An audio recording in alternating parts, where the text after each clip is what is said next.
بسم الله الرحمن الرحيم، والصلاة والسلام على رسول الله صلى الله عليه وسلم. الحقيقة وحنا نصيب ضراء وحان تاقنا دقي سنة قوب شوقها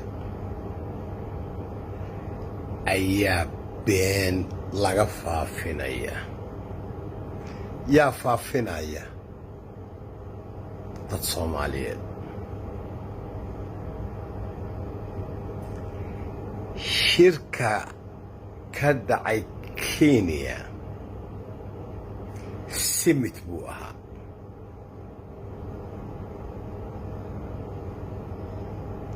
officially visit ma ahayn. waxay markaa saamaxday in labadii madaxweyne iyo labadii daloo cilaaqaadkoodii xumaadeen oo aad ogeydeen bal inay sheekaystaan. waxaa sheekada ka soo baxday afartaa qodob.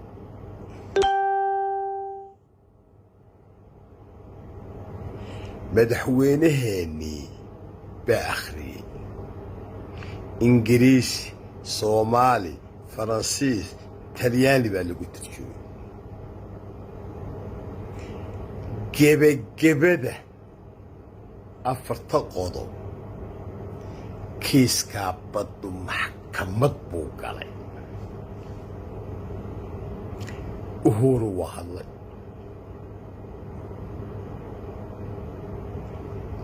ujeeddada kulanka oo dhammi wuxuu ahaa cilaaqaadkii xumaaday ee aad ogeydeen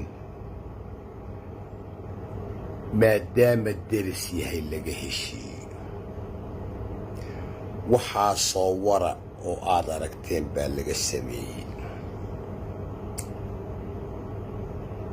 Monica, wasiirka arrimaha dibadda Kenya, waxay rabto ha qorto, waxay rabto ha sheegto. dadkeedii bay la hadlaysaa, dadkeedii. adiga waxa kula hadlaaya wasiirkaagii arrimaha dibadda Axmed Cawad. adiga waxa aad degaysatay hadalkii madaxweynahaaga ee aad dooratay. bal waxa ay tiyuutarka ku qortayna aad u qiimaynaysaan oo u buunbuuninaysaan. wasiirkiinniina aad u yasaysaan, madaxweynihiinniina aad u yasaysaan. bal macnahaasi muxuu yahay? wallaahi hadday dowladi jiri lahayd inaan qof xabsiga inaan qof ka joogan dibadda ka daabeen. laa ay akhlaaq. miidyuhu waa baawarka maanta dunida ka jira. innagu waxaynu sidanaa mikrafoon iyo xaggee qada aynu ka helnaa.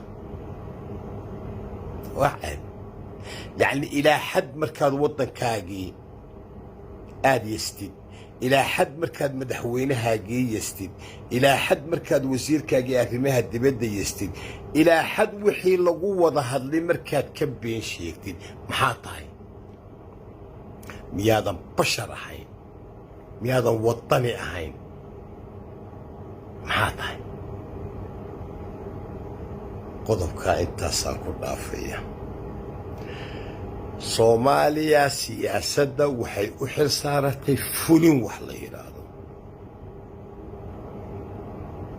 prime minister baa ka mas-uula, wasiir alkhaarijiya ka mas-uula, foreign policy.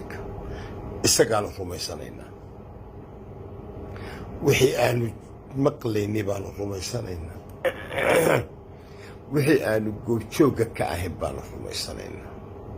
war ka daaya dadka beenta. war dalkii war naftiinna u tula. war dalkiinna u tula. war taariikhdiinna u tula. war mustaqbalkiinna u tula. war aayihiinna u tula. wardalkani waa dulloobaya dullinimada ka dulqaada qodobkaana intaasaan ku dhaafaya xildhibaan baanaan annagu siyaasad u dhiiban oo foreign policy ah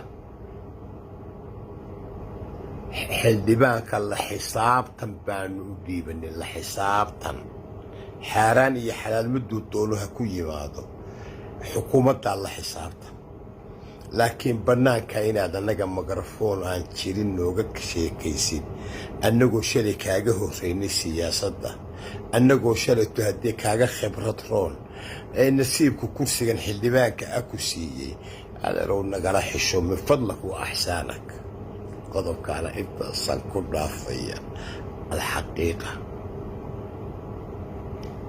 kenya way isgaratay kenyaan idinkala hadlaya kenya way isgaratay kor iyo hoosba way isgaratay way isa saxday waa ku fiican tahay wixii ay samaysay hadday ka soo noqotay oo qoraalka aad aragteen ay soo saartay way ku fiican tahay daris baynu nahay halkay joogaan kama guuri karaan inana kama guuri karo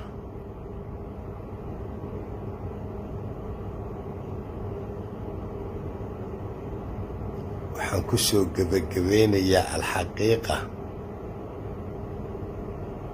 wax badan baa laga hadlay 3 saacadood bay ku wada jireen labada madaxweyne kubnakaygaanasna wuu ka soo baxay